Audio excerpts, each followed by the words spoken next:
नमस्कार। सबसे बड़ा मुद्दा, सबसे बड़ी बहस लेकर हाजिर हूं मैं, अपूर्वा सिंह।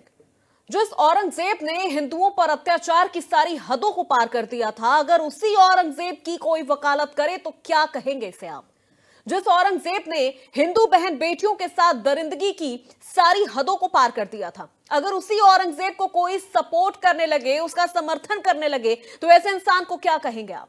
जिस औरंगजेब ने कट्टरता की सारी हदों को पार कर दिया, अगर कोई उसका फैन बन जाए तो क्या कहेंगे आप इसे? सोचने से भी खून खौलने लगता है, लेकिन ऐसा हो रहा है। औरंगजेब की महिमा मंडन करने वाला कोई और नहीं बल्कि सपा के नेता अबू आजमी साहब हैं। सपा नेता न सिर्फ औरंगजेब की महिमा मंडन कर रहे हैं बल्कि उसे महान बता रहे हैं। इसीलिए इंडिया न्यूज कह रहा है कि औरंग पर यह जंग।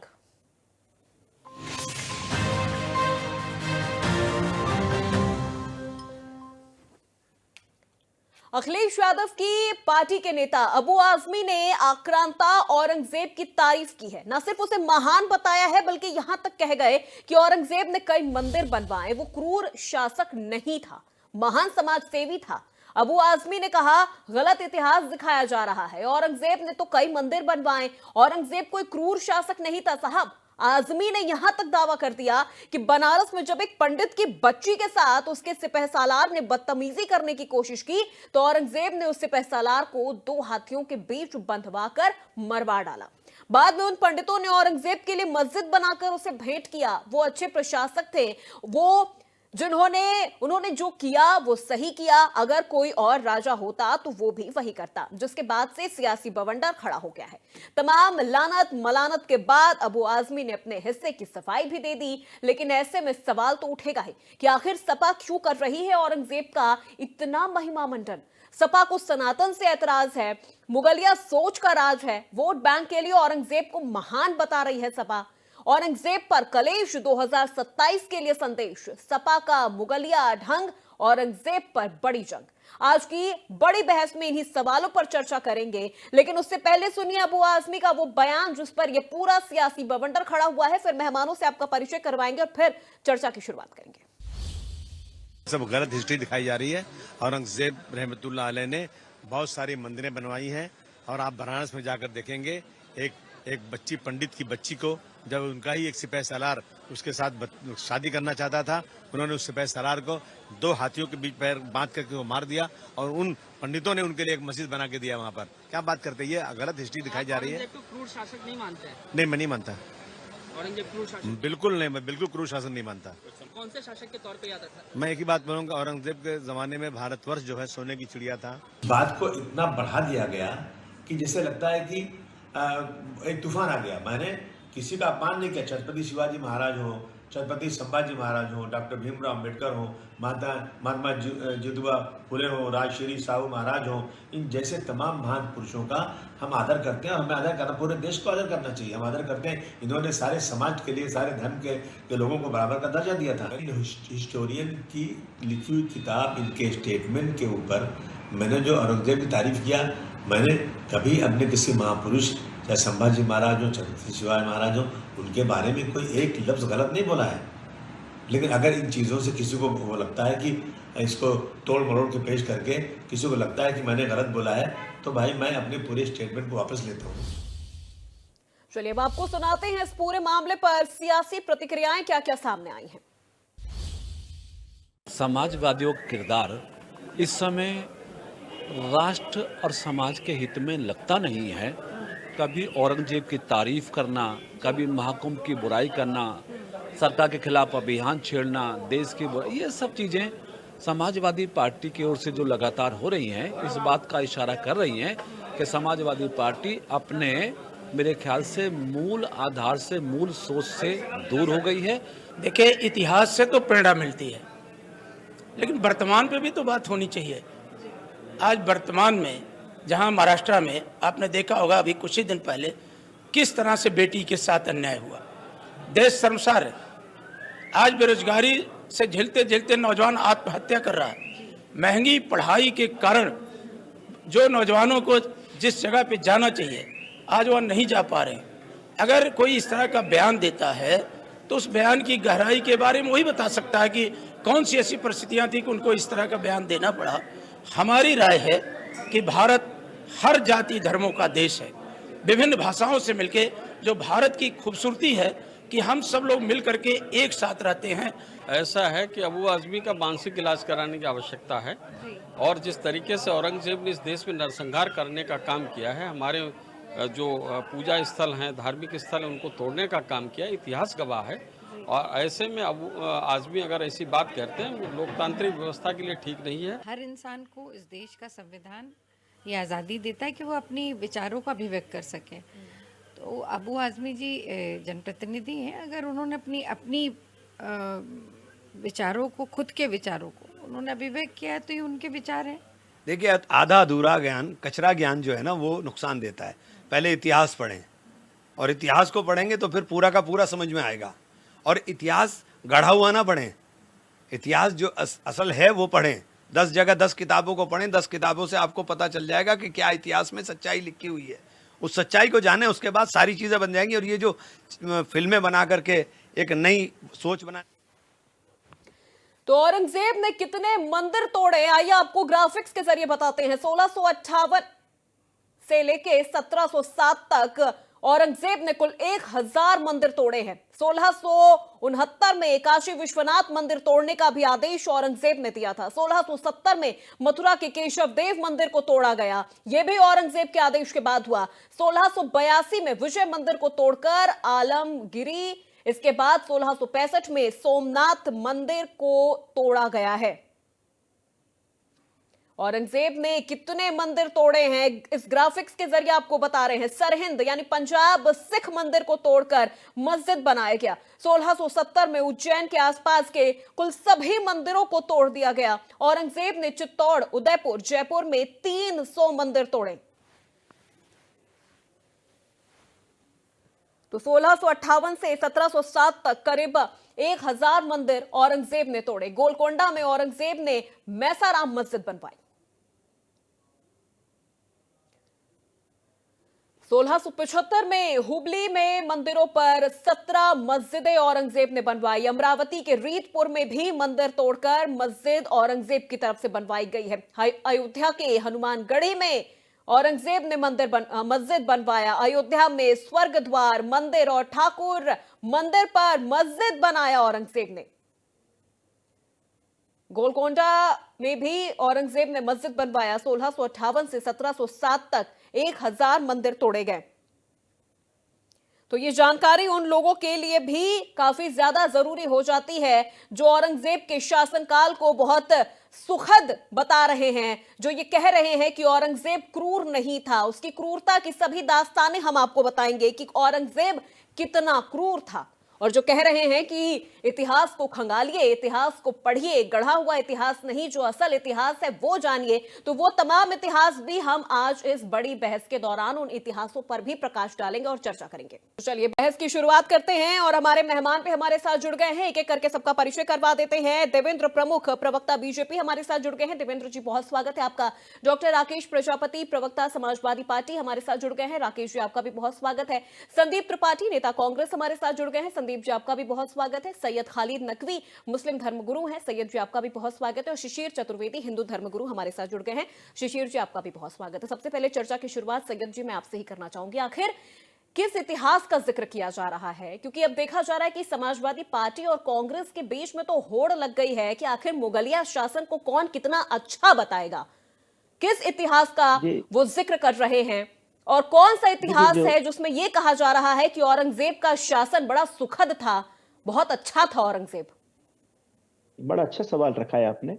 अबू आज़मी जी जो है एक नेता है और वो मुस्लिम नेता बनने का दावा करते हैं। वैसे पूर्ण तरीके से हम उन्हें मुस्लिम नेता तो नहीं कह सकते, पर उनकी पहली बात का हम खंडन करते हैं कि जो है औरंगजेब जो क्रूर शासक नहीं थे। इन्हें पूर्ण तरीके से हम खुद जो सूफी हैं, जो भारतीय सूफी हैं, वो इन्हें एक राजा मानते हैं, क्योंकि उनकी वजह मैं पहले बता दूं कि मेरे पैनलिस्ट हम जिस तरह अपनी अपनी बात रखेंगे, मैं भी अपनी बात रख रहा हूं उसमें कि औरंगजेब जो थे वो उन्होंने अपने वक्त के जिस वक्त में उनका राज था, शासन चल रहा था, उसमें सिर्फ मंदिर नहीं, कई सूफियों की दरगाहें तोड़ दी, कई सूफियों की दरगाह इन्होंने तोड़ी है, और ये इतिहास गवाह है कि भारत की सबसे मशहूर सूफी दरगाह हजरत गरीब नवाज की दरगाह के ऊपर भी ये मसला हुआ था। जब वो दर्शन करने के लिए गए थे औरंगजेब, तो इन्होंने अपना एक मापदंड बना रखा था इस्लाम के, क्योंकि उसकी वजह ये थी कि ये जो औरंगजेब जो थे वो मूल तरीके से जो अरेबिक इस्लाम जो है, अरेबिक इस्लाम और जो सियासत मुआविया है, उससे पूरी तरीके से ये ग्रस्त थे। और ये सूफियों से बड़ी ये चिढ़ रखते थे। और मैं आपको ये भी कह दूं कि उनके जमाने के एक मशहूर सूफी, जो दिल्ली के मशहूर सूफी थे, जिनका नाम है सर मस्त शहीद, जो आज भी जिनकी दरगाह जो है वो जमा मस्जिद दिल्ली के जमा मस्जिद के पास है, उनको भी इन्होंने शहीद किया है। यानी ये एक मशहूर सूफी को भी जो है औरंगजेब बादशाह ने शहीद किया था। इनका एक मापदंड था, अगर उस मापदंड के तहत कोई मुसलमान भी उनको नहीं दिखता तो वो उस मुसलमान को भी शहीद कर देते थे, कत्ल कर देते थे।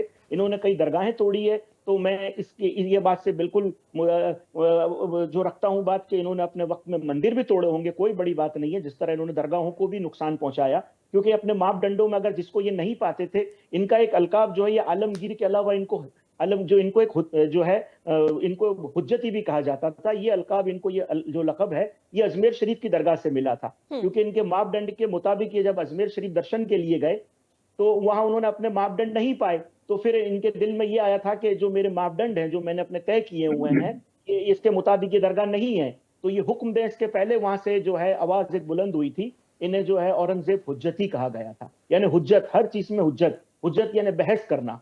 और जो है उस बहस के तहत इन्होंने काफी सूफियों की दरगाहें तोड़ी। उस वक्त जो सूफी खानकाएं थी उनके ऊपर भी इन्होंने प्रतिबंध लगा दिया। उस वक्त की जो सूफियों की खास एक परंपरा है जिसे ताजियादारी कहते हैं, जो मुहर्रम बनाया जाता है, उसके ऊपर भी कई वक्त तक जो है औरंगजेब ने जो इस पर बैन कर दिया गया था भारत में। फिर जाकर किसी बड़ी बहस के बाद वो खुला था। तो ये जो ये हमारे जो सपा के नेता हैं जो मुंबई से हैं, वो इन्हें अगर ये कहते हैं कि भाई वो बिल्कुल किसी भी तरीके से जालिम नहीं थे और उनका वक्त जो था वो बहुत बेहतर था और उनके वक्त में सबको इंसाफ मिलता था, तो देखिए राजा के वक्त में किसी के लिए इंसाफ कर देना या किसी को इंसाफ नहीं करना वो उसके मापदंडों के तहत होता है।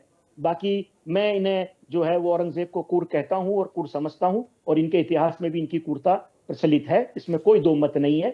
ठीक है, राजनीतिक के तहत और अभी ये फिल्मों के तहत अगर हम बहस करने जा रहे हैं कि जब ये फिल्म बनी और इसमें जो दिखाया गया, देखिए फिल्म की जगह के ऊपर है, इसका नेचुरल इतिहास से कोई लेना देना नहीं है। और हर फिल्म चालू होने के पहले एक इस पर वार्निंग भी लिख दी जाती है कि भाई ये सारे कहानी काल्पनिक है और ये पात्र भी काल्पनिक है। तो हम उस पर तो बहस नहीं करेंगे। बाकी मूल इतिहास जो है, जो हमारे हिंदुस्तान का इतिहास है और हिंदुस्तान के इतिहास में भी हमने पढ़ा है, और हमारे सूफियों की दरगाहों का तोड़ने का भी इतिहास मौजूद है। चलिए ठीक है सैयद जी, मैं रुक करूंगी आपका। शिशिर जी, क्या प्रतिक्रिया देना चाहेंगे? आज आखिर समाजवादी पार्टी और कांग्रेस इतनी राग क्यों अलाप रही है औरंगजेब का? वो औरंगजेब जिसने क्रूरता की सारी हदें पार कर दी, और अबू आजमी कह रहे हैं नहीं नहीं साहब, वो तो बड़ा अच्छा शासक था, उसके शासनकाल के दौरान तो ऐसी चीजें ही नहीं हुई। अब जो मुस्लिम धर्मगुरु हैं वो खुद इन चीजों को बोल रहे हैं। सैयद खालिद साहब, देखिए, ये कोई अचंभे की बात है क्या कि अबू आजमी समाजवादी पार्टी इस तरह की भाषा प्रयोग कर रही है? आप नेताजी पे चले आइए। नेताजी यानी कि मुलायम सिंह यादव जी ने बड़ी मेहनत से समाजवादी पार्टी बनाई थी और उसको कुल नाशक जैसे नाश किया था। औरंगजेब ने अपने कुल का मुगल शासन खत्म किया था। ठीक, अखिलेश जी ने, आपको याद होगा, भरे मंच से मुलायम सिंह जी से माइक छीन लिया था। मुलायम सिंह जी ने भी वो करकत किया था, याद होगा। अपर्णा यादव जी जब चुनाव लड़ रही थी तो कैंट विधानसभा लखनऊ के चुनाव में कहते मुझे फक्र है मैंने हिंदुओं पे गोली चलवाई, तो बहू का नाश कर दिया। उसके बाद अखिलेश जी ने अपने चाचा का नाश करने का प्रयास किया, अपनी बहू अपर्णा जी का नाश किया। तो छुरा मारने का जो इतिहास था औरंगजेब का, अपने चाचा पे छुरा चलाया। ठीक उसी प्रकार से अगर आज भी अगर छुरा चला रहे अखिलेश जी की नीति के अनुसार, तो क्या गलत है? क्या दुनिया को नहीं मालूम है कि काशी, मथुरा, लखनऊ का लक्ष्मण किला, सोमनाथ मंदिर, उज्जैन के सैकड़ों मंदिर, हजारों मंदिर तोड़ने वाला इस देश के महान बताने वाले लोग इस देश की रोटी खाते हैं और औरंगजेब को महान बताते हैं। और उससे बड़ा पाप मैं भाजपा पे ही कहता हूं, आज भी दिल्ली की सड़कों पे जब हम जाते हैं तो दिल्ली की सड़कों पे जब मैं राम जन्मभूमि का पक्का था, मैं जाता था तो शर्म आती थी। औरंगजेब मार्ग से निकलो तो बाबर रोड से निकलो तो शाहजहां मार्ग, अब शाहजहां से निकलो तो शाहजहां के नाम पे। तो ऐसी ये रोडें कलंकित इतिहास को सजो के रखे। और मुगल जो लेखक थे, उन मुगल लेखकों ने खुद लिखा है अकबरनामा, बाबरनामा, औरंगजेबनामा। उसमें लिखा है कि हमने मंदिर तोड़े, मूर्तियों खंडित किया और बादशाहों के जीने में वो मूर्तियां दफन की। ये सब इतिहास किसी सनातनी ने नहीं लिखा है, ये इतिहास लिखने लेकिन वाले शिशिर जी, एक चीज और यहाँ पर मैं आपसे समझना चाहूंगी, उसके बाद में प्रवक्ताओं का रुख करूंगी कि आखिर अबू आजमी का जो औरंगजेब के लिए जो प्यार है वो आखिर अभी क्यों उमड़ के सामने आ रहा है? फागुन लग चुका है, होली आने वाली है, अब औरंगजेब की इतनी जो बखान है उसके काम को लेकर वो क्यों किया जा रहा है? वो इसलिए किया जा रहा है, सस्ती लोकप्रियता हासिल करने के लिए टीवी चैनल पे बेरोजगार हो चुकी है समाजवादी पार्टी, और उस बेरोजगारी को दूर करने के लिए जाति पूछ के पत्रकारों को इंटरव्यू देने वाले अखिलेश जी अब उनके नेता जो राजनीतिक रूप से बेरोजगार हो चुके हैं। तो अब ऐसा मुद्दा लाओ कि कुछ दिन चैनल पे चलो और समाजवादी पार्टी का कुछ इतिहास दिखे तो दिख तो गया कि अखिलेश जी ने जैसे अपने चाचा के छुरा मारा, ठीक वैसे ही औरंगजेब ने अपने चाचा के अपने पिता को बंधक बनाया। ठीक है शिशिर जी, ठीक है शिशिर जी, मैं लौटूंगी आपके पास। एक बार मैं राकेश जी का रुख कर लेती हूँ, उनकी भी प्रतिक्रिया इस पूरे मामले पर ले लेती हूँ। राकेश जी, जो औरंगजेब ना अपने भाई का हो सका, जो औरंगजेब ना अपने पिता का हो सका, आज वो औरंगजेब समाजवादी पार्टी का इतना सगा कैसे हो गया? होड़ लग गई है समाजवादी पार्टी और कांग्रेस में कि कौन कितना औरंगजेब का सगा है। देखिए, ये बयान समाजवादी पार्टी के महाराष्ट्र के नेता अबू आजमी द्वारा दिया गया और आवाज नहीं आ रही है लोग।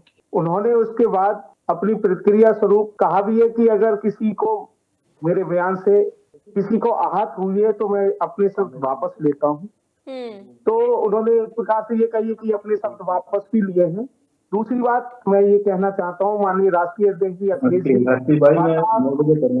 कहते हैं कि नेताओं को ऐसी धार्मिक प्रक्रियाओं से बचना चाहिए और विकास के मुद्दों पर बात करनी चाहिए, विकास की बातें करनी चाहिए, आम जनता से जुड़े हुए जितने भी मुद्दे हैं उन पर बात करनी चाहिए।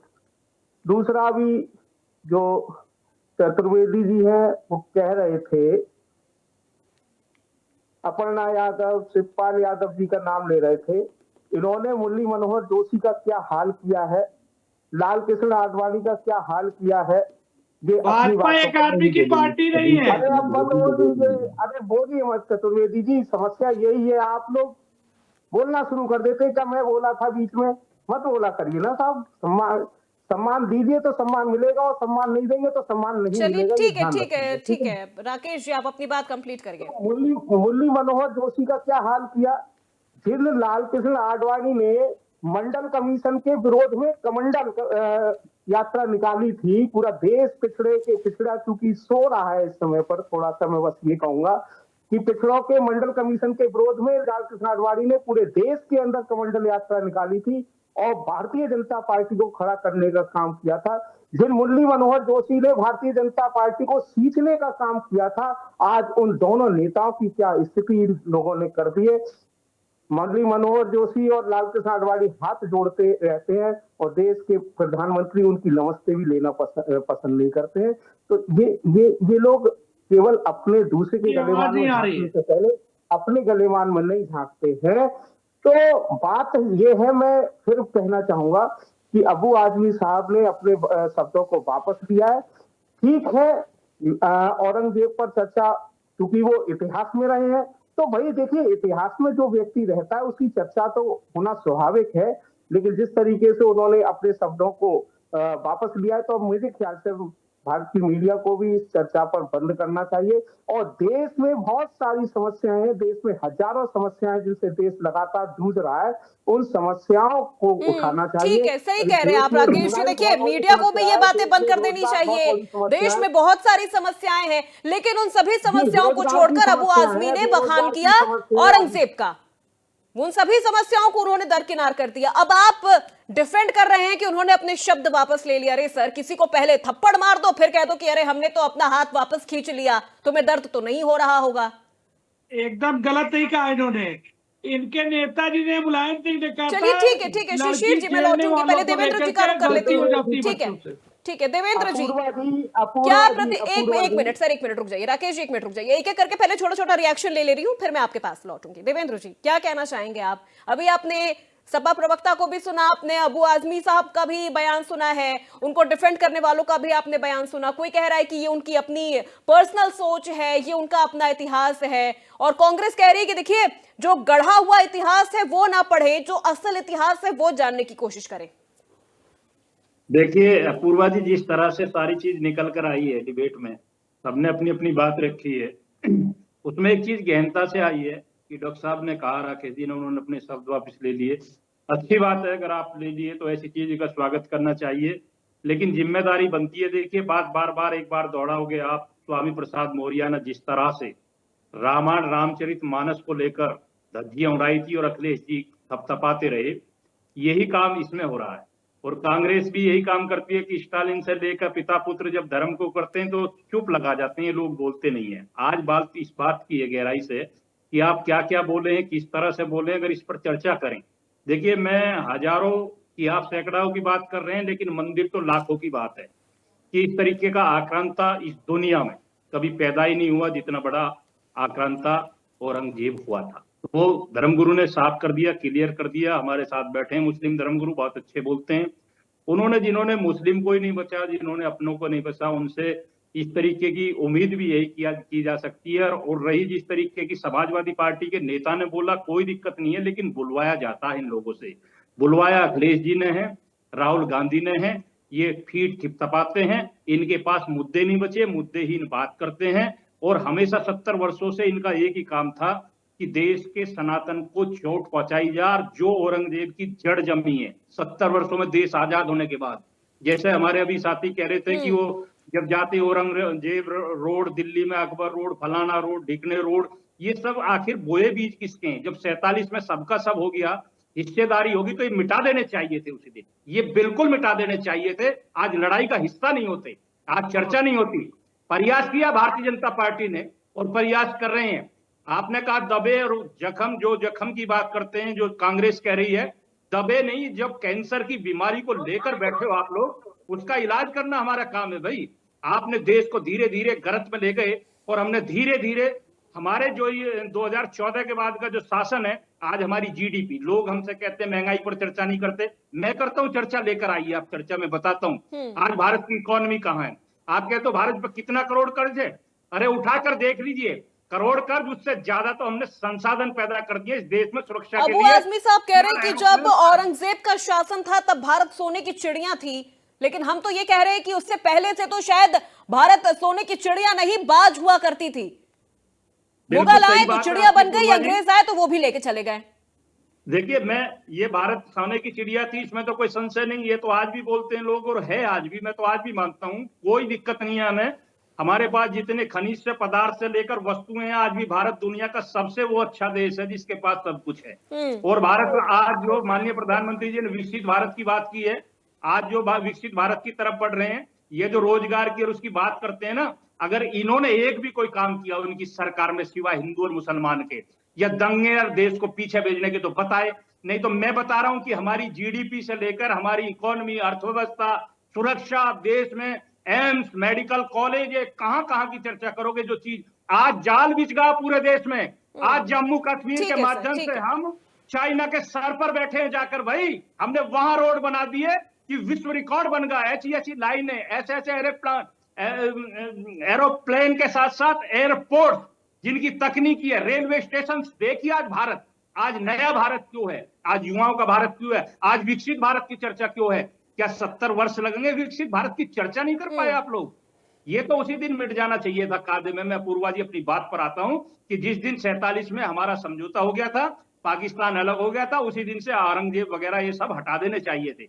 ये बीज जो ना शिमला समझौते, संधू समझौते या जो समझौते नेहरू जी बीज बोकर गए हैं, उन्हें काटने का काम आज हमारी सरकार या हम जैसे लोगों को या भारत का हित चाहने वाले लोगों को करना पड़ रहा है। ये इन्हीं का डीएनए भाई, चलिए इसमें कहने में कोई ठीक बुराई है। नहीं। संदीप जी का रुख इन कर लेते लोगों हैं, को उसके बीच बाद में में- फिर सीधे राकेश जी आपके पास आऊंगी। संदीप जी, आपके लीडर कह रहे हैं, आपके एक नेता हैं जिन्होंने ये कहा है कि गढ़ा हुआ इतिहास मत पढ़िए, जो असल इतिहास है वो जानने की कोशिश करिए। यानी कहीं ना कहीं वो इनडायरेक्टली ये कहना चाह रहे हैं कि देखिए औरंगजेब तो अच्छा था, जो फिल्मों में दिखाया जा रहा है वो मत मानिए, गढ़ा हुआ इतिहास मत पढ़िए। लेकिन हम तो ये कह रहे हैं कि देखिए जो चेले चपाटे रहा हुआ करते थे ना औरंगजेब के, उन्होंने भी किताबें लिखी हैं। जब देश में कांग्रेस की सरकार आई तब भी वामपंथियों ने किताबें लिखी थी, बहुत उसमें गुणगान किया गया था औरंगजेब का। हम तो कह रहे हैं आप वो भी मत पढ़िए।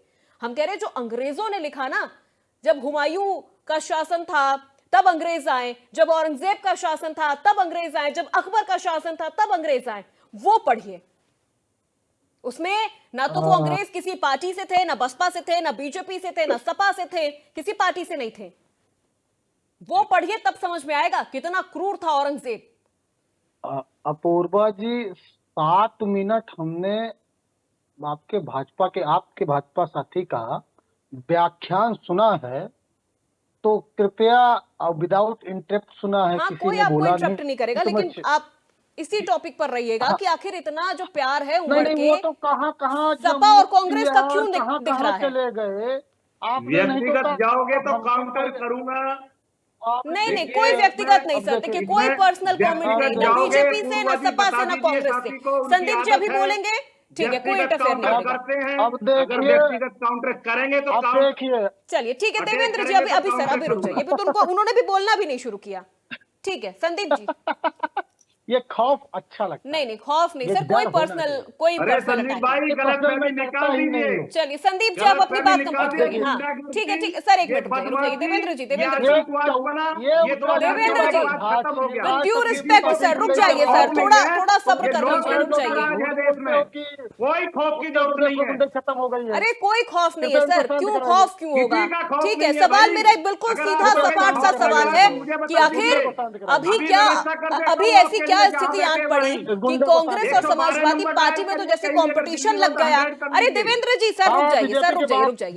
देवेंद्र जी ऐसे नहीं चल पाएगा सर, ऐसे नहीं चल पाएगा। संदीप जी बहुत सीधा सिंपल सा सवाल है कि आखिर कांग्रेस और समाजवादी पार्टी में क्यों ये कंपटीशन है कि कौन औरंगजेब का कितना सगा है? अरे सर रुक जाइए देवेंद्र जी, ठीक है। ये चाहते हैं कि बात ना है ना। नहीं नहीं चलिए ठीक है, संदीप जी आप बोलिए, आप बोलिए। इसलिए चाहते हैं ये। चलिए संदीप जी देखिए, आप बड़ी बोलिए। विडम्बना है, किसी कांग्रेसी या किसी पढ़े लिखे व्यक्ति ने ये कह दिया कि आप इतिहास पढ़िए, तो इसमें कौन सी बुराई है? अपूर्वा जी जरा बिल्कुल मुझे बुराई नहीं बताइए। हाँ अपूर्वा जी जरा बताइए कि मोहम्मद गोरी ने भारत पर आक्रमण किया तो किसी ने तो उसको बुलाया होगा। ये इतिहास से ही तो हम जानेंगे ना। अगर औरंगजेब क्रूर था तो हम कैसे जानते हैं? किताबें तो पढ़ के जानते हैं ना। उस किताब में लिखा है, चाहे लेफ्टिस्ट ने लिखा हो और राइट विंग भाई आप लोग इतने काबिल हो तो एक पुस्तक का नाम बता दीजिए जो ऑथेंटिक हो, उस हम राइट विंग वाली किताब को मान ले और पढ़े। लेकिन विडंबना ये है कि जो लिखा है उस पर सवाल तो आपको खड़े करने हैं, लेकिन आप कुछ करिएगा नहीं। अब आते हैं मुद्दे पर। बात आई कि औरंगजेब क्रूर था या नहीं, सब मानते हैं कि क्रूर था, बिल्कुल वो क्रूर था, हम इस बात को मानते हैं।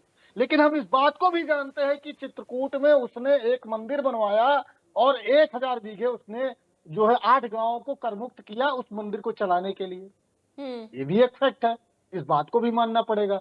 इस बात को भी मानना पड़ेगा कि छत्रपति शिवाजी जो कि औरंगजेब से लड़ाई लड़ रहे थे, उनके सेनापति जो उनकी नौसेना के प्रमुख थे सिद्दी संबल एक मुस्लिम थे, उनके तोपखाना के प्रमुख इब्राहिम खान एक मुस्लिम थे। यहाँ तक कि जब उनको औरंगजेब पकड़ लेता है तो उनको छुड़ाने वाले 2 व्यक्तियों में से एक मुस्लिम था। तो ये बताइए कि ये हिंदू मुस्लिम की लड़ाई थी या सत्ता की लड़ाई थी? आते हैं, अगर आप कह रहे हैं कि ये सत्ता की नहीं हिंदू मुस्लिम की लड़ाई थी, तो भैया मुगल के आने के पहले ये जो मल्ल युद्ध हो रहा था, ये महाभारत इस देश में हुआ, वो किस लिए हुआ? सत्ता के लिए हुआ ना, इसमें धर्म कहाँ से आ गया? जो अब तक देखिए सत्ता रक्त रंजित होती है, वो चाहे जब हो। और शिशिर जी, आप तो पंडित जी हैं, आपसे एक बड़ा आग्रह है, उत्तर प्रदेश में 1000 पंडित जी शहीद हुए हैं इस भाजपा के शासन में। कमलेश तिवारी हिंदूवादी नेता मार दिया गया, क्या हुआ? उनकी विधवा दर दर भटक रही है, शिशिर जी उसके लिए आवाज उठाइए। बच्चन, वो भी एक श्रीवास्तव हिंदूवादी नेता मार दिया गया, उसके लिए आवाज नहीं उठाइएगा। सपा को करियाने में ज्यादा व्यस्त रहिएगा। 1000 पंडितों को इस शासन में शहीद किया है इस भाजपा के सरकार में योगी, उत्तराखंडी बाबा और जो अपने आप को कथित कहते हैं कि हमको छत्री होने पर गर्व है, उनके शासन में। लेकिन सवाल पूछिएगा तो आप एंटी नेशनल हो जाइएगा, एंटी हिंदू हो जाइएगा। गजब की बात है। अब आते हैं औरंगजेब की नीति पर और भाजपा की नीति पर। देखिए, मुस्लिम समाज या इस्लाम ये कहता है कि मूर्ति पूजा नहीं होनी चाहिए, और आर्य समाज क्या कहता है, जिसके सिद्धांत पर भारतीय जनता पार्टी और आरएसएस चलता है, वो भी तो कहता है कि मूर्ति पूजा नहीं होनी चाहिए। एक मुस्लिमवादी संगठन है जो पीला वस्त्र या भगवा वस्त्र पहन कर आता है और हमको ज्ञान देता है कि मूर्ति पूजा नहीं होती है। आरएसएस। एक मिनट देवेंद्र जी, ठीक है संदीप जी, आप अपनी बात कंप्लीट करिए। आपके सभी सवाल का जवाब मैं दूंगी एक एक करके, आपके सभी सवाल का जवाब मैं दूंगी एक एक करके। देवेंद्र जी, नहीं, कोई नहीं बोलेगा, कोई नहीं बोलेगा, सिर्फ मुझे और संदीप जी को फ्रेम में रखिए, कोई नहीं बोलेगा। गुणगान कर रहे हैं आप बैठ के यहाँ पर। उनकी तो एक बिंदु से ही पूजा शुरुआत होती है। अभी जजिया कर का भी आपने नाम नहीं सुना होगा संदीप जी। खुद को बचाने के लिए देखिए, हमने कहा था कि नहीं देवेंद्र जी, एक मिनट सर, एक मिनट, कोई नहीं बोलेगा, अभी कोई नहीं बोलेगा। समाज में कितना जो है एक जैसा संबंध है। टिक्का लगाकर पेप्सी खाने वाला जाता है, गौमांस खाने वाले टिक्का लगाकर। मुझे पता नहीं आप भैंस का मांस खाते होंगे, लेकिन एक ब्राह्मण के घर में जन्म लेकर। ठीक है संदीप जी आप बोलिए। देवेंद्र जी एक मिनट रुक जाइए सर, एक मिनट रुक जाइए। देवेंद्र जी, मैं आऊंगी आपके पास भी आऊंगी, ठीक है। संदीप जी को पहले उनकी बात कंप्लीट करने दीजिए। अपूर्वा जी, हमारा ये डिबेट किस पर है, ये तो बताइए, ये कहाँ चली गई बात? अब देखिए कहाँ जा रहे हैं हम मुद्दे पर है। अपूर्वा जी भी बाहर नहीं, मुद्दे पर रहिए संदीप जी, भाई अच्छा है, मुद्दे पर रहिए। देवेंद्र जी एक मिनट रुक जाइए। अरे सर रुक जाइए देवेंद्र जी, एक मिनट रुक जाइए। मैं जवाब दूंगी एक एक करके, उनके सभी सवाल का जवाब दूंगी एक एक करके, उनके सभी पॉइंट का मैं जवाब दूंगी। देवेंद्र जी एक मिनट आप रुक जाइए सर, सब लोग मिलकर जवाब। ठीक है देवेंद्र जी एक मिनट रुक जाइए। आरएसएस संगठन जो भारतीय जनता अपूर्वा जी, देवेंद्र जी एक मिनट सर प्लीज। देवेंद्र जी सुनाई दे रही है अगर आपको मेरी बात, तो प्लीज आप रुक जाइए एक मिनट के लिए, एक मिनट के लिए रुक जाइए। आप इनका फेडर डाउन कराइए। नहीं रुक रहे, देवेंद्र जी रुक जाइए आप, ठीक है। संदीप जी आप अपनी बात कंप्लीट करिए विद इन 1 मिनट, 1 मिनट के अंदर आप अपनी बात कंप्लीट करिए। मेरा बिल्कुल सिंपल सवाल था, क्या औरंगजेब को कांग्रेस क्रूर शासक मानती है या नहीं? आप हाँ या ना में मुझे जवाब दीजिए। बिल्कुल था। तो फिर आप ये क्यों गिनवा रहे हैं कि उसने एक मंदिर बनवाया? अरे 1000 मंदिर तोड़वा दिए, सूफी संतों की दरगाह तोड़वा दिया। अरे जो अपना नहीं, अपनों का नहीं हो सका, अपने बाप और भाई का नहीं हो सका, वो कांग्रेस और सपा का इतना सगा हो गया है। अपूर्वा जी रिक्वेस्ट है, 1 मिनट आपने समय दिया है ना, 1 ही मिनट में मैं अपनी बात खत्म कर दूंगा। आरएसएस संगठन, अरे आप आरएसएस पे मत जाइए सर, संगठन है। क्यों आरएसएस पे क्यों जा रहे हैं आप? पूजा करता है शाखा में, जरूर बताइए। अरे सर आप आरएसएस, आप क्या डिफेंड क्या करना चाहते हैं? आप मुझे ये बताइए, आप डिफेंड क्या करना चाहते हैं? मूर्ति पूजा नहीं होती इस्लाम में, मूर्ति पूजा। हम बात करना चाहते हैं औरंगजेब की नीति में और भारतीय जनता पार्टी की नीतियों में सिमिलर। अब आप उनकी नीतियों को मिलवाएंगे? सिमिलर है दोनों। हाँ बिल्कुल है, मैं बताता हूँ ना, जजिया करके आप बात कर रही थी ना। अरे आपके तो डीएनए में है संदीप जी, आपके राष्ट्रीय अध्यक्ष से लेकर पार्टी के मुखियाओं के अंदर तक डीएनए और वो डीएनए परेशान करता है। वो डीएनए भी 70 वर्ष लगाकर इस देश में, ये आप कुछ नहीं कर पाए। और आप एक बात और बड़ी बता रहे हैं। चलिए ठीक है, हो गया संदीप जी, देवेंद्र जी हो गया, सीधे मैं सैयद खालिद जी का रुख करूंगी। ठीक है बस सर, हो गया सर, हो गया। मुद्दे पर नहीं बात करनी है तो कोई जरूरत नहीं है, मुद्दे पर नहीं बात करनी कोई जरूरत नहीं है। सैयद जी चलिए हटाइए, दोनों को हटाइए फ्रेम से, संदीप जी को हटाइए फ्रेम से। पार्टी की कोई निष्ठा नहीं है। चलिए ठीक है सर, हो गया संदीप जी, हो गया सवाल मेरा क्या था, आपने बहुत घुमाया फिराया, लेकिन आप मुद्दे पर नहीं आए। सैयद खालिद जी से मेरा सवाल है, सैयद जी बार बार देखिए जिक्र किया अरे सर रुक जाइए, हो गया सर, संदीप जी हो गया, संदीप जी हो गया। सैयद जी से मेरा सवाल है, जब आपसे मैं सवाल पूछूंगी तब आप जवाब दीजिएगा। अभी मेरा सवाल सैयद जी से है। सैयद जी अभी आपने सुना होगा ना, ये बहसबाजी भावनाओं को ठेस पहुंची है। यहां ये सवाल नहीं उठ रहा है कि बीजेपी बोल रही है, समाजवादी पार्टी के नेता बोल रहे हैं या कांग्रेस बोल रही है, लोगों की भावनाओं को ठेस पहुंची है। जिस संभाजी को औरंगजेब ने क्रूरता से मारा, आज उन्हीं संभाजी की वजह से हमारे घरों में सर मंदिर सुरक्षित है।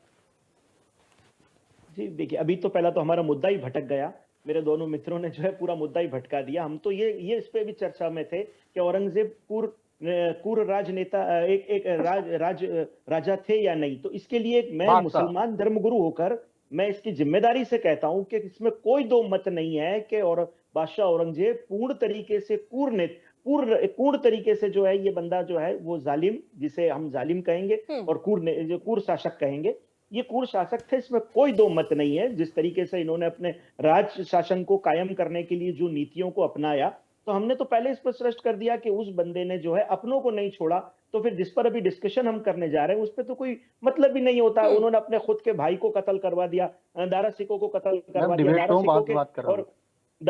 सिकों को कत्ल करा दिया, और उनके दारा सिकों और उनके शाहजहां के जो गुरु थे सर मस्त, उनको खुद एक बहुत बड़े दिल्ली के सूफी थे, उनको कत्ल करा दिया। उनके तहत में काफी दरगाहों को, सूफी दरगाहों को उन्होंने खत्म कर दिया। और जिस तरीके से संभाजी को कत्ल किया, ये देखिए ये एक राज करने के तरीके थे उनके, क्योंकि जितना क्रूर राजा होता था उसका राज उतना बड़ा होता था।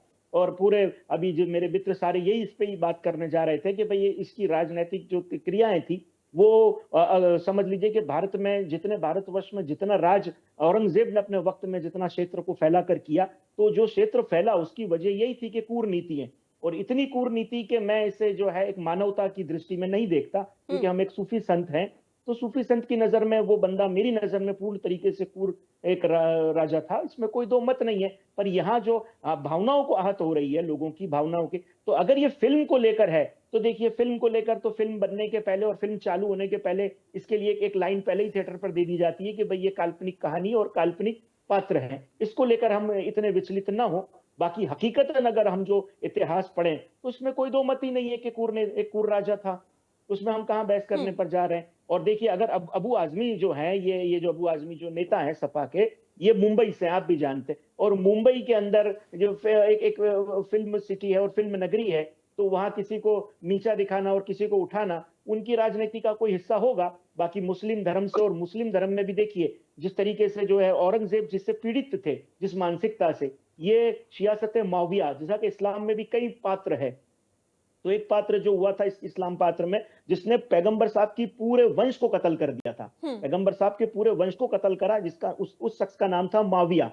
ये माविया का इस्लाम है जो जिससे प्रेरित औरंगजेब थे, और वही क्रिया को उन्होंने भारत में दोहराया था, जिसके अंदर रिश्ते नाते धर्म का कोई लेना देना नहीं होता, सिर्फ उनकी वजह राज करना होता है। किसी भी एंगल से, किसी भी तरीके से, वो कूटनीति से हो, कत्लों से हो, उसमें भले भी दरगाहें तोड़ दी जाए, मस्जिदें तोड़ दी जाए, या उसमें मंदिर तोड़ दिए जाए, उसके अंदर जो है पुस्तकालय जला दिए जाए, कुछ भी हो, बस अपना राज करना है। और वो राज करने का जो इनका जो नुस्खा था, उनके पास जो फॉर्मूला था, वो उस फॉर्मूले पर वो राज कर रहे थे। और क्रूर राजा है, उसमें कोई दो मत नहीं। अगर कोई मानता हो, कोई भी मेरा पैनलिस्ट, तो मैं उनसे इस बात पे बात करने के लिए तैयार हूं इतिहास के साथ, कि अगर आप उन्हें थोड़ा सा भी उन्हें सॉफ्ट ना गिने, उसमें कहीं भी उस बंदे में सॉफ्टनेस नहीं थी, सिर्फ और सिर्फ एक राज करने की तहत उसने पूरी नीतियां अपनाई थी। चलिए ठीक है खालिद साहब, मैं लौटूंगी आपके पास।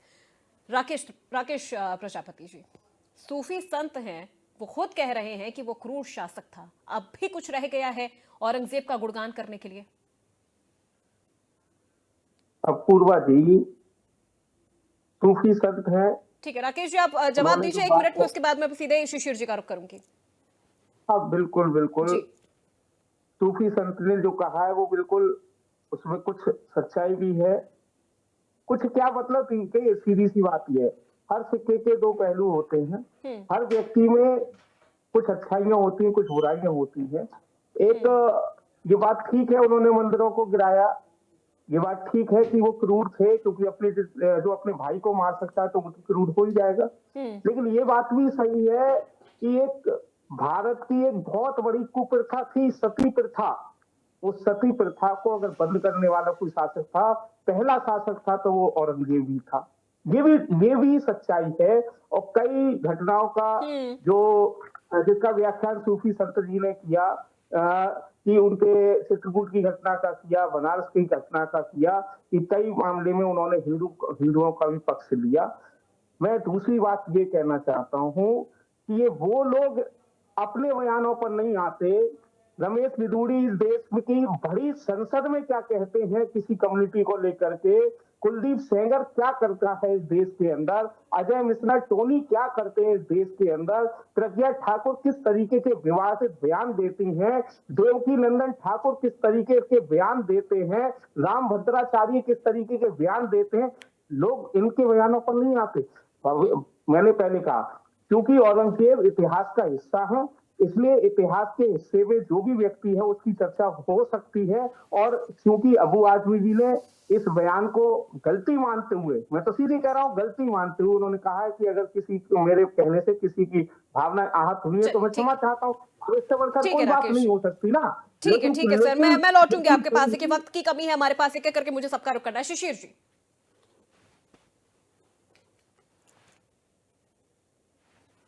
सर अब अपना माइक अनम्यूट कर लीजिए। हाँ बोलिए। कांग्रेस के जो मित्र हमारे हैं, इन्होंने बिना जानकारी के गलत सलत तथ्य प्रस्तुत करते जा रहे थे। इन्होंने कमलेश तिवारी का मामला उठाया, इनकी जानकारी भी नहीं है। कमलेश तिवारी की हत्या जब हुई तो वो उस वक्त मुझे से बात कर रहे थे, मैं ही योगी जी के पास उनके परिवार को लेके गया। एक बात। दूसरा नाम इन्होंने लिया रंजीत बच्चन। रंजीत बच्चन के परिवार के लिए उनकी डेड बॉडी को दिलाने की मैं सड़क पे उतरा, पूरी सड़क जाम ओसीआर विधायक निवास पे मैंने करी। इनको मालूम नहीं है। इनके नेताजी ने मुझसे संपर्क किए जो वर्तमान में भाजपा में है, उनका नाम भी खोले दे रहा हूँ। जितेंद्र प्रसाद राजीव शुक्ला जी के थ्रू मेरे पास संपर्क में आए कि राजनीति करनी है, मुद्दा उठाना कमलेश जी का, मुझे कांग्रेस की तरफ से उठाने दीजिए। मैंने कहा कमलेश तिवारी राजनीतिक मुद्दा नहीं बनेंगे, तो ये दुरुस्त कर ले, अभी गूगल में सर्च कर ले और दिख जाएगा योगी जी ने परिवार को मिलाते हुए बैठा।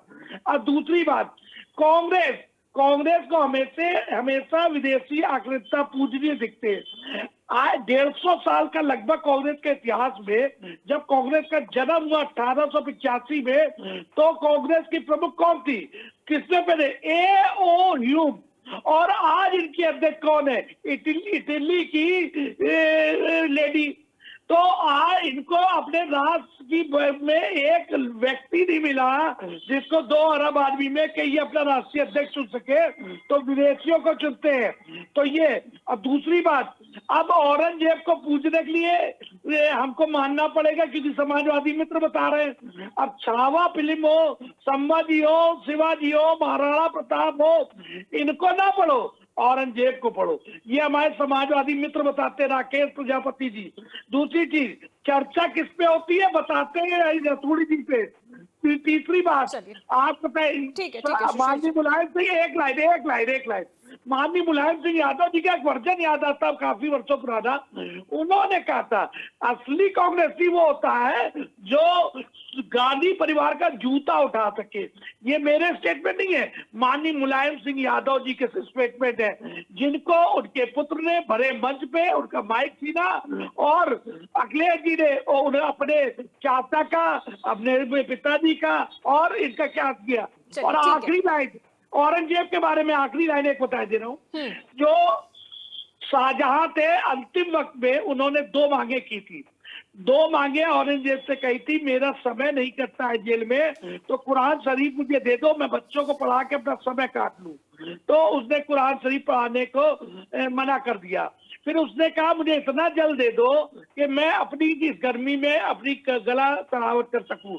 तो उन्होंने मना कर दिया। तब उन्होंने शाहजहां ने कहा था कि तुम एक मुगल से अच्छा तो सनातन धर्म है जो अपने मरे हुए पूर्वजों को जल और भोजन तो देता है, तुम तो अपने जिंदा बाप को भी पानी नहीं देते। शिशिर जी लौटूंगी मैं आपके पास। एक बार देवेंद्र जी का रुख कर लेती हूँ, फिर मैं सीधे संदीप जी के पास पहुंचूंगी। ठीक है देवेंद्र जी, पर्सनल अटैक नहीं, सिंपल मुद्दे पर बात रहेगी। गुणगान किया जा रहा है औरंगजेब का, डिफेंड करने की भी कोशिश की जा रही है औरंगजेब को। जिजिया कर का शायद अभी तक हमने जिक्र भी नहीं किया, लोगों की सलामती के लिए हफ्ता वसूली था वो जिजिया कर। देखिए अपूर्वा जी, जिस तरह से औरंगजेब के बारे में निकलकर अलग अलग सारी चीज डिबेट में आई हैं और डिबेट को घुमा के ना उसी पर चर्चा हो तो अच्छी बात है। मैं चाहता हूं हमेशा, और मेरी चर्चा भी यही होती है कि जहां हम जिस मुद्दे पर है उसी पे चर्चा करें, व्यक्तिगत न ठीक है करें। सर, पहली बात तो ये क्लियर करता हूं कि औरंगजेब जो है जिस तरीके के आक्रांता थे, मैं फिर दोहराता हूं कि दुनिया में कोई नहीं था, उन्होंने किसी को नहीं बख्शा। जिस तरीके से ये कह रहे हैं हमारे समाजवादी के मित्र डॉक्टर साहब, मैं इनका सम्मान करता हूं, पढ़े लिखे व्यक्ति हैं, उसकी कोई अब्बू आदमी की हैसियत नहीं है, या फिर जो आप स्वामी प्रसाद की कोई हैसियत नहीं है। हैसियत है अखिलेश यादव की, हैसियत है राहुल गांधी की, जो ये काम करवाते हैं इन लोगों से। अगर इनमें हिम्मत हो तो बर्खास्त कर देना चाहिए, या इस पर बयान आकर दें, या पूछें कि ये किस तरीके से जो बयान दिया गया, क्यों दिया गया। आप व्यक्तिगत बयान दे सकते हैं, लेकिन एक बयान नुपुर शर्मा से निकला और 56 देशों तक आग लग गई। आप सनातन पर आपको बयान देने का अधिकार नहीं है, ना अखिलेश को, न राहुल गांधी को। अब वो आदमी की क्या हैसियत है अगर वो बोल जाए सनातन पर या किसी भी धर्म पर, या कोई और बोल जाए जिस तरीके से ओवैसी बोलते हैं, या जिस तरीके से ये लोग बुलवाए जाते हैं। भाई आप जो है कम से कम एक कुरान के पेज पर पूरा, जब देश जल सकता है, प्रदेश जल सकता है उखाड़ने पर, तो जो सनातन दुनिया का सबसे बड़ा धर्म है उस पर कितनी आंच पहुंचाते हैं, पता आपको? कभी सोचा आपकी? आप व्यक्तिगत हो सकते हैं, आप हमारे परिवार को कोस रहे हैं, हमारे नेताओं को कह रहे हैं, अगर मैं इस पर जाऊंगा तो 1 घंटे की डिबेट कम पड़ जाएगी। आप अपनी बात रखिए, तथ्य के साथ रखिए, डॉक्टर साहब आपका स्वागत किया जाएगा, लेकिन सनातन को छेड़ने की गलती मत कीजिए। मैं कहता हूं कि इतना हाई वोल्टेज करंट है सनातन कि एक ही झटके में पूरी दुनिया की आधी आबादी एक शहर में स्नान कर कर निकल गई और जय जय श्री राम कर गई, और आप लोगों को पता नहीं चला, और आप नीचे से डुबकी लगाया और औरों को मना करते रहे। ये है सनातन, ये है सनातन की ताकत। पहचानिए इसको। सर देखिए वक्त की कमी है सर हमारे पास, एक एक करके छोटा छोटा रिएक्शन ले रहे, उसके बाद में सीधे फाइनल कमेंट करते हैं, सबके मंगल में खुश रहते हैं। चलिए ठीक है देवेंद्र जी, सनातन को मत छेड़िए। देवेंद्र जी सर प्लीज। ये जाति गिन रहे थे उस वक्त।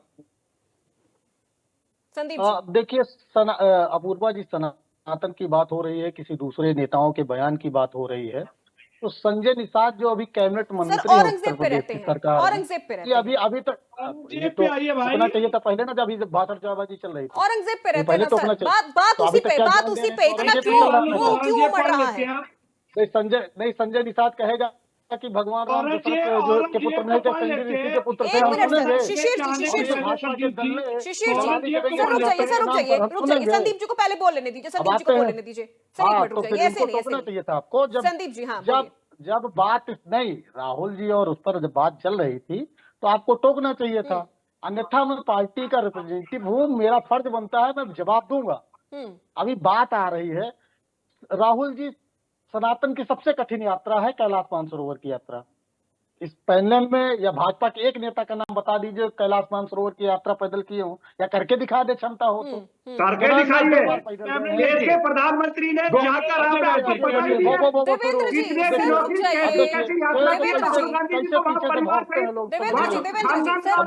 अपनी बारी में बोलिएगा, अपनी बारी में। तू मैं नहीं करना है सर, तू मैं नहीं करना है, नहीं करना है देवेंद्र जी। सैकड़ों लोग हैं जिन्होंने मानसरोवर की यात्रा की है। ठीक है देवेंद्र जी 1 मिनट सर रुक जाइए। देवेंद्र जी सर आखिरी के 2 मिनट बचे, मुझे संदीप जी की प्रतिक्रिया ले लेने दीजिए सर, 1 मिनट। देवेंद्र जी अगर आपको सर सुनाई दे रही है मेरे बात तो सर प्लीज रुक जाइए देवेंद्र जी। आप कभी भी सनातन पर हमला नहीं कर लोगों को मत बैठाना, भाजपा में कुछ नहीं है, ये कांग्रेस से गए हुए लोगों को दरी बिछाएं, पानी पिलाने की औकात और क्षमता यही है। चलिए ठीक है देवेंद्र जी सर रुक जाइए सर, बस हो गया। ऐसे नहीं चलेगा सर, ऐसे नहीं चलेगा देवेंद्र जी, ऐसे नहीं चलेगा सर। हम जो स्टार्ट होते हैं फिर आप लोग कहते हैं कि हमारे पैनलिस्ट की आप नहीं किए। अब ये चलिए ठीक है, उनका ऑडियो डाउन कर रहे हैं। ठीक है संदीप जी आप अपनी बात कंप्लीट करिए। ठीक है, औरंगजेब की बात जैसा अभी सबने कहा, हमने यही कहा कि वो क्रूर था, बिल्कुल क्रूर था। और चित्रकूट की बात मैंने इसलिए की क्योंकि वो सनातन की ताकत थी। जिस तरीके से वो लगातार औरंगजेब मंदिरों को तोड़ रहा था, यही कोशिश उसने चित्रकूट में चाहिए। तो वहां पर उसकी सेना के लोग बीमार हो गए, मजबूरी में उसने बनाया। ये लोगों को पता चलना चाहिए, ये भारतीय जनता पार्टी और समाज के लोग ये नहीं चाहते कि सनातन की ताकत पता चले लोगों को, इसलिए कहते हैं कि मत बताइए कि औरंगजेब ने मंदिर बनवाया। अरे जब मंदिर बनवाया तो क्यों बनवाया, इस पर भी चर्चा होगी ना, लोगों को पता चलेगा कि सनातन कितना ये आपके मुंह से सुनना चाहता था ये चैनल। अच्छा कि आपने बता दिया। स्टार्ट देखिए, भो स्टार्ट नहीं वो नहीं बता रहा, मैं आपको बता रहा हूँ। समझ गए हम आप ही बम्बई से खुलवाते हैं, हम आप ही बम्बई से खुलवाते हैं और आप खोलते हो। चलिए सर, देखिए वक्त हमें इतनी इजाजत दे रहा है आज की बड़ी बहस में। हमें हमारे सभी मेहमानों का बहुत शुक्रिया हमारे साथ जुड़ने के लिए। देवेंद्र जी, राकेश जी, संदीप त्रिपाठी जी, सैयद खालिद साहब और शिशिर चतुर्वेदी जी, आप सभी का बहुत शुक्रिया। बात औरंगजेब की हो रही है, बात औरंगजेब के क्रूर शासन की हो रही है। अबू आजमी ने यह कह डाला कि औरंगजेब क्रूर शासक नहीं था। उसके वक्त में भारत सोने की चिड़िया हुआ करती थी, ठीक है हुआ करती थी, लेकिन शायद उसके पहले भारत सोने का बाज हुआ करता था। मुगल आए, चिड़िया बन गई, अंग्रेज आए, वो भी लेकर चले गए। अब होड़ लग गई है कांग्रेस और समाजवादी पार्टी में कि आखिर औरंगजेब को लेके कौन कितना पॉजिटिव हो सकता है, कौन औरंगजेब की माला कितनी ज्यादा यहां पर माला जप सकता है। ये चीजें अब नजर आ रही है, अब नजर आ रही है चीजें। इसके पीछे का क्या मकसद है, चाहे वो समाजवादी पार्टी हो या कांग्रेस, ये तो वही जाने। लेकिन अबू आजमी ने अपने इस बयान को वापस लिया है, माफी मांगा है, कहा है कि जिनकी भावनाओं को मेरे इस बयान से ठेस पहुंची है उन सभी से मैं ये कहूंगा कि मैंने अपने शब्द वापस ले लिए हैं। तो फिलहाल आज की इस बड़ी बहस में मेरे साथ बस इतना ही। प्रदेश की तमाम खबरों के लिए आप देखते रहिए इंडिया न्यूज उत्तर प्रदेश उत्तराखंड।